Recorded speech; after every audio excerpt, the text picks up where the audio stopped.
relax and let's go out to Oran Park with commentator Nathan Prendergast and Ian Luff. Eastern Creek Raceway hosts another round of the DVE Challenge Series, and it certainly has been a pretty eventful couple of rounds for these guys. Ian Luff joins me in commentary. The girls on the grid, the cars ready to head out on the track. Now, this is a lot bigger circuit than what the competitors have seen so far in the series. Well, you're right, Nathan. Eastern Creek, a very fast circuit, particularly the notorious turn number 1. It was designed by Bob Barnard for the Motorcycle Grand Prix with constant radius corners. We're going to see plenty of sliding action from the little DVEs. Cars lined up on the grid now, and it's good to see Lewis Chan, the action man, on the front row. Now, he is weapon fast when it comes to qualifying. He certainly can put it all together. Now, it's a matter of whether he can keep it together in the race. Cars bring the revs up. Let's see how he gets to start smoking the tyres there. Well, I tell you what, the action man, we call him that for plenty of reasons. He's always got the smile on the face, but have a look at this. The drag into the first corner is absolutely critical. Get the car lined up. You've got Floyd lining himself up there, 3 abreast through turn 1. And look at this. The action man, he's on pole, and we've lost one. Back across. Oh, this is going to hurt. Oh, humongous crash. We've had cars going in all directions. I tell you what, they're going to have to red flag this. Tell you what, that certainly did hurt. He's got the new addition, short wheelbase Silhouette 600R. That was a massive hit. The back of the car took a huge clout, and like you say, they're definitely going to have to red flag this. And that was a huge hit from Tim Toth. Let's take a look at this on replay. Now, he gets a tag by... Otherwise, we'll have to go from there and sort it out with Paul. Now, the sad thing for Tim Toth is he was leading the championship, and that car is certainly not going to make it back to the racetrack today. Well, you'd call that one the short wheelbase model because copped the short back and sides well and truly, but they're back into it. And I'll tell you what, since the racing has begun, we have seen plenty of fender-bending Julie, but John Lustry, we're on board with Lustry at the moment in the number 4 car, and coming back through the notorious turn number 1, let's see if they can get through cleanly. Yeah, both cars with the onboards is Lustry and Phil Dodd, and number 6 we're on board with Dodd now as he closes in on the tail of the 55 of Oven, who had a lot of success at Oran Park. Look at the front of the number 9 there. That's Peter Floyd, who nailed the back of Tim Toth at the start we saw a while ago, and it's amazing to think that that car is back out on the racetrack. A couple of guys running wide there at turn 2. It's a tricky corner, Luffy. It's a double apex, and a lot of people can get it wrong. Well, that's right. I mentioned before about them being constant radius corners. What that actually means is that the car gains speed all the way through the corner. They get faster and faster, and if you're not careful, the car can wash out into understeer. If you miss the apex, well, you're well and truly off in the marbles. Well, as you said, the racetrack's designed by Barnard, and it was really made for motorcycles, which obviously carry a lot of speed through the corners. Heading up around Corporate Hill now. This is turn 8, the left-hander. Probably full noise in 3rd gear, I'd say, around here. Wouldn't think you'd pick off 4th, although it'd be pretty wild in these DVE Silhouette 600R Lanoses available on the road. Well, you're right, and I'll tell you what, the body kit is working a picture perfect. Look at them. They're ducking, weaving, sliding. These guys have really picked the pace up. I tell you what, we've seen lots of improvement with the driving standard. At the start, it was very much gentleman racing, but now it's almost like anything goes. Yeah, they must be going certainly a lot faster here at Eastern Creek Raceway than they've ever been in these cars before.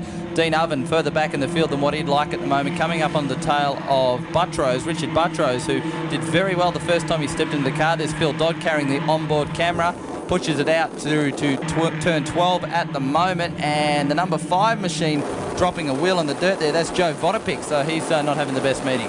Well, that exit speed for Vodopik would cost him on the straight because it's such a long straight at Oran. I've nearly got my places wrong. Had a think of at Oran Park. I'm so excited. I spent my day there. But at Eastern Creek, turn number 1, you arrive there absolutely flat chat. And you can see what I'm talking about, a constant radius corner.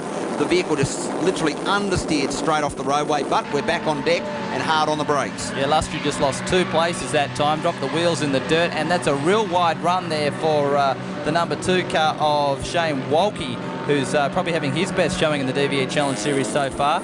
Pick it up at turn 9 now, on board with Lustry as they head out, and there is a gaggle of traffic up in front of him. The 2 orange vehicles, that's Derham's and Buttrose side by side. Now it's going to be the inside run. It turns right up here. Squeeze through.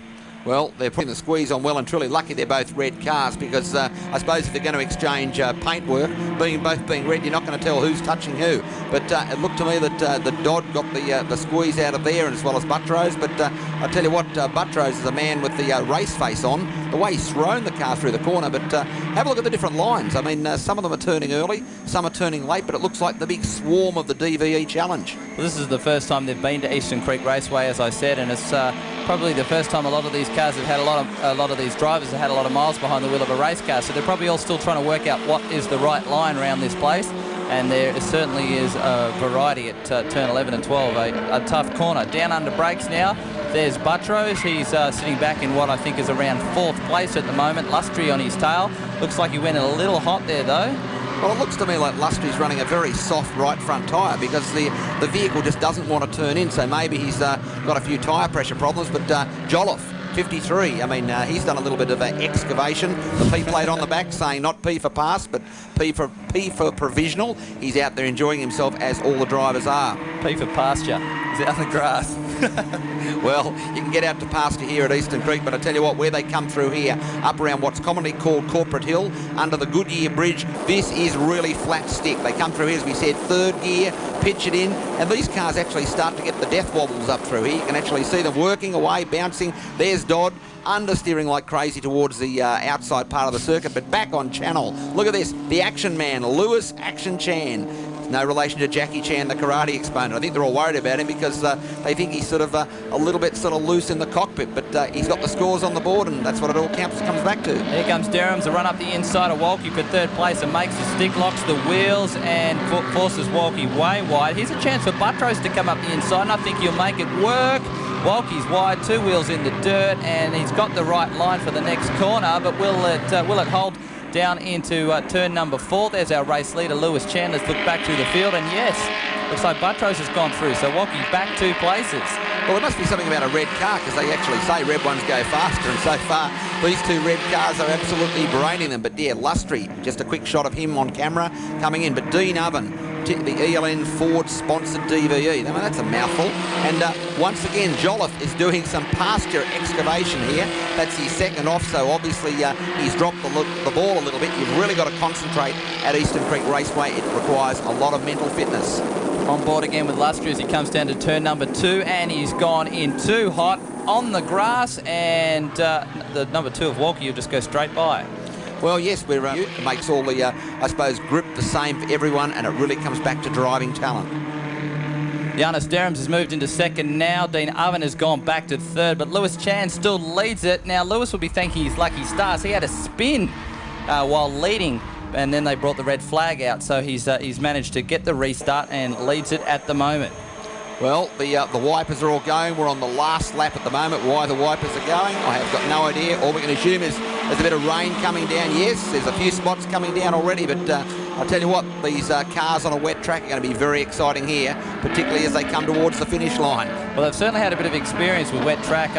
Wakefield Park has just been absolutely atrocious for them. There's the proof of the rain, a few spots on the onboard camera. Lustry with Walkie in front of him. Walkie has gone wide, and Lustry will slip straight up the inside. Thank you very much.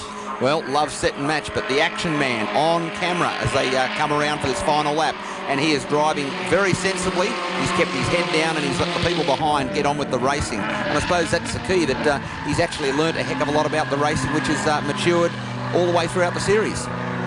Joe Vodopik there, and Glenn Douglas taking some radical lines at turn 2, but is up towards turn 8 now. Corporate Hill. Can Lewis Chan hang on? He's got a bit of a gap, Luffy. Well, he has, and that's the big thing about racecraft. If you don't drive too much on the mirrors, he's had a bit of a glance up occasionally, and he's let these other guys, including Richard Buttrose, get on with the racing. But look at this. We've got Oven. Beautiful braking move down the inside. I tell you what, that was leaving the 2 silver cars, and it's push and shove. It's going to go right to the wire. Giannis Derham's not giving up there. Gave him a nudge coming out of turn 9. Now he's got the right line for the right-hander here at turn 10, and he'll take back 2nd place to hang on to it, but still got the run to the flag. I think these cars might get the slipstream. Well, slipstreaming is a very important part about motor racing. That's when you get on the back of the car in front, get the draft as it's commonly called, and it can make a huge difference if you carry your speed and pull out of the draft. So we'll see if Oven can get the draft and pull out of the slipstream. But it's look at this, the action man, the Chan man as we call him. He's going on to a victory, a fantastic victory, and very well earned. Very happy with himself. Lewis Chan takes victory here at Eastern Creek Raceway for round 1 of the DVE Challenge Series. 2nd place we've got Giannis Derhams, and 3rd Dean Oven in the 55 machine. Well, that rounds out a very eventful race 1 of the day here at Eastern Creek Raceway. Let's go to the pits now and check out our drivers. All right, Phil Dodd, we had a bit of action out there before. Can you walk us through what happened? Yeah, it was rather interesting. From